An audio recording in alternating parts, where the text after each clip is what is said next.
एक बार फिर DK Pandey sir को लाऊंगा डिबेट में, ठीक है? मैं आता हूं, आप दोनों के पास आता हूं, मैं आप दोनों के पास आता हूं। थोड़ा टेक्निकल टर्म भी दर्शकों को पता होना चाहिए। पर कितना खर्च है, बजट जरा वो भी निकाल लो। ठीक है, ठीक है, ठीक है, एक पॉलिटिकल डिबेट अलग से कर लेंगे इस पर। अभी हमारे डिफेंस एक्सपर्ट्स भी हमारे साथ में, तो इसके हम पेचीदगियों को समझ लेते हैं। डीके पांडे सर, ये जो अमेरिका का हमारी तरफ 50% टैरिफ का आंक तरेरना था, उसके बाद उसे 18% करना था, इसके मद्देनजर फ्रांस के साथ ये जो डील है, क्या ये अमेरिका को भी कोई स्पष्ट मैसेज देने की कोशिश है, और इसका इंपैक्ट क्या रहने वाला है भारत अमेरिका के संबंधों के लिहाज से?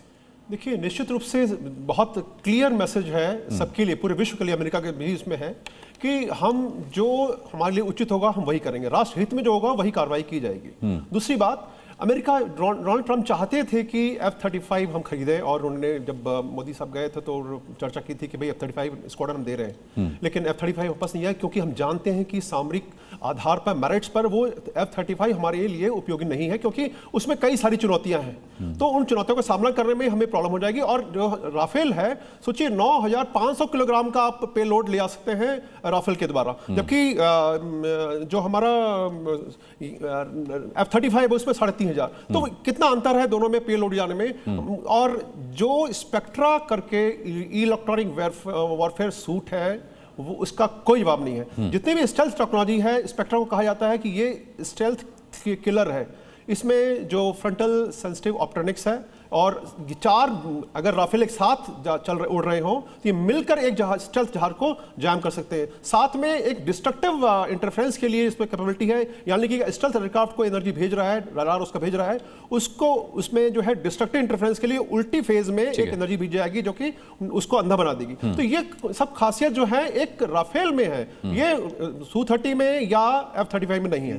तीसरी बात मैं एक और जोड़ दूं जल्दी से, कि जो अभी हमारा डेटा फ्यूजन का जमाना है, क्योंकि अगर आप कहते हैं कि लड़ाई एल्गोरिथम की है, अब वो जो कन्वेंशनल वॉर और जो ड्रोन्स हैं वो एक प्लेटफॉर्म जरूर है, लेकिन कैसे उनको एक्सप्लॉइट करना है वो बहुत जरूरी है। और F-35 जो है हमारे हम जो एफर्ट कर रहे हैं, मैन अनमैन टीमिंग का जो प्रोजेक्ट है, उसमें ये जहाज उपयोगी होगा, क्योंकि तेजस जहाज जो हम क्वालिफाई कर रहा है इसके लिए, जो मैन अनमैन टीमिंग के लिए है, वो उसमें जो अभी वक्त लगेगा। तो निश्चित रूप से हम अपने सामरिक उद्देश्यों की प्राप्ति की तरफ एक बहुत महत्वपूर्ण कदम उठा पाएंगे जब ये जहाज आएंगे। ठीक है, दीपक वोरा सर, मैं आपसे जरूर जानना चाहूंगा कि मैंने अक्सर सुना है और हम जानते भी हैं कि ये जो मोबाइल है ये सबसे ज़्यादा हानिकारक है, ये अब कई रिसर्च साबित कर चुकी हैं, और हम कई रिसर्च के जरिए ये भी जान चुके हैं कि जो मोबाइल बनाने वाले लोग हैं और या फिर उन कंपनीज में काम करने वाले हायर ऑफिशियल्स हैं, ये खुद मोबाइल का इस्तेमाल नहीं करते, ना अपने घर परिवार वालों को करने देते हैं। इसका नुकसान केवल यूजर्स को हो रहा है।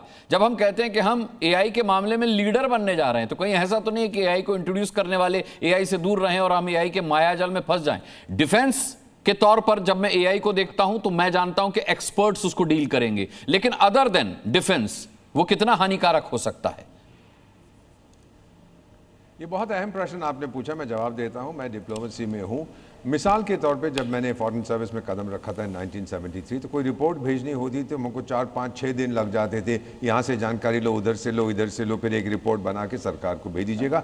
अब कुछ नैनो सेकेंड्स में इतना डेटा अवेलेबल है दुनिया में, डेटा माइनिंग जिसे हम कहते हैं, वो आर्टिफिशियल इंटेलिजेंस हमारे लिए बना देती है। सो उसको फाइनली चीज़ ये है सर, ऑप्शंस, जब मुझे कोई डिसीजन लेनी है, ऑप्शंस मेरे को आर्टिफिशियल इंटेलिजेंस देगी, डिसीजन तो मैं लूंगा ना सर, इसमें कोई नुकसान नहीं हो सकता है। सेकेंडली, हम लोग डेमोक्रेटाइज करें सर। G20 में मैं इन्वॉल्व था, उस समय प्रधानमंत्री ने कहा था कि G20 की जो मीटिंग हो रही है इसको जन भागीदारी बनाओ।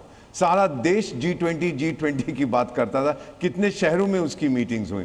तो डेमोक्रेटाइज जो हम इसको करेंगे विद ग्लोबल साउथ की जो हम बात करते हैं, उनके पास क्षमता नहीं है, लेकिन हम उन तक पहुंचाएंगे कि देखिए ये आपको फायदा है, ये आपको फायदा है, इससे ये हो सकता है। सर, हर चीज में एक नुकसान होता है, एक फायदा होता है। आप बिजली का जो खंबा होता है सर, मैं तो उसका प्रयोग करता हूँ किताब पढ़ने के लिए, कुछ लोग प्रयोग करते हैं शराब पीने के बाद उसके ऊपर लीन करते हैं। तो आपको ये फैसला करना है, what do you want to use it for. मेरा मानना है जो डॉक्यूमेंट मैंने देखे हैं कुछ उसके प्रूफ्स, जो डॉक्यूमेंट इस बार आएगा, वोरा सर आपको रोकूंगा।